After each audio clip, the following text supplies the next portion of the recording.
Assalamualaikum warahmatullahi wabarakatuh.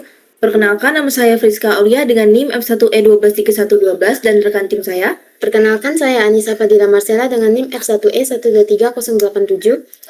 Baiklah, saya akan menjelaskan pendahuluan dari proyek kami. UMKM berperan penting dalam perekonomian, namun masih menghadapi keterbatasan sumber daya produksi. UMKM Maju Jaya memproduksi kunyit asam, kunyit bubuk, dan teh kunyit, tetapi kesulitan menentukan kombinasi produksi optimal.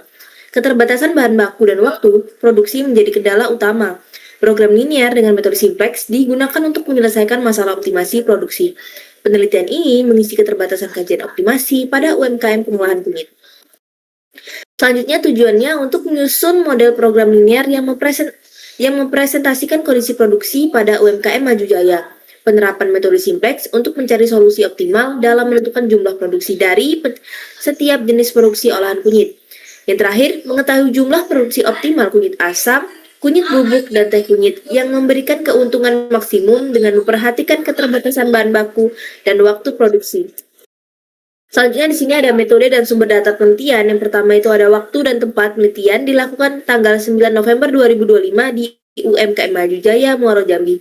Untuk metodenya, kami menggunakan metode deskriptif kuantitatif dengan program linear metode simplex. Objek berupa proses produksi 3 produk kunyit dengan Ibu Pujiati sebagai subjek penelitian. Dan data primer diperoleh dari observasi dan wawancara serta data sekunder dari literatur ilmiah. Selanjutnya, saya akan menjelaskan variabel penelitian. Di sini ada 3 variabel yang kami gunakan. Yang pertama itu ada X1 untuk produk kunyit asam yang diproduksi UMKM Maju Jaya, X2 untuk kunyit bubuk yang diproduksi UMKM Maju Jaya setiap hari, X3 jumlah produk teh kunyit yang diproduksi UMKM Maju Jaya. Dan Z-nya, fungsi Z-nya itu total keuntungan yang diperoleh dari penjualan ketiga jenis minuman. Baiklah, di sini saya akan menjelaskan penyelesaian dengan metode simplex. Dapat terlihat di layar, yaitu tabel awal sebelum dilakukannya iterasi. Selanjutnya, kita akan melakukan iterasi yang pertama.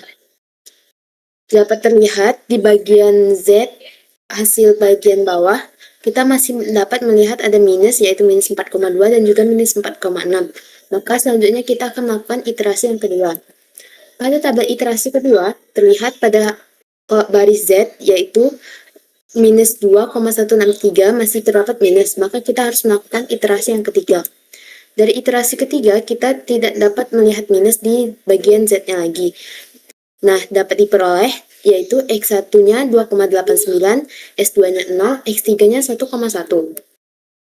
Nah, untuk hasilan pembahasannya, hasil metode simplex menunjukkan bahwa produksi optimal adalah 2 unit kunyit asam dan 1 unit teh kunyit dengan keuntungan maksimum Z sama dengan 2,23,3. Temuan ini menegaskan bahwa efisiensi penggunaan sumber daya lebih menentukan daripada keuntungan per unit semata. Metode simplex efektif sebagai dasar pengambilan keputusan produksi, meskipun penelitian ini masih terbatas pada asumsi data statis. Baiklah, untuk kesimpulannya yaitu penerapan metode simplex menghasilkan kombinasi produksi optimal berupa 2 unit kunyit asam dan 1 unit teh kunyit dengan keuntungan maksimumnya yaitu 23,3. Hasil ini menunjukkan pentingnya efisiensi penggunaan bahan baku dan waktu produksi. Penelitian selanjutnya disarankan memasukkan faktor permintaan dan perubahan harga agar model lebih komprehensif. Baiklah, sekian dari presentasi kami. Wassalamualaikum warahmatullahi wabarakatuh.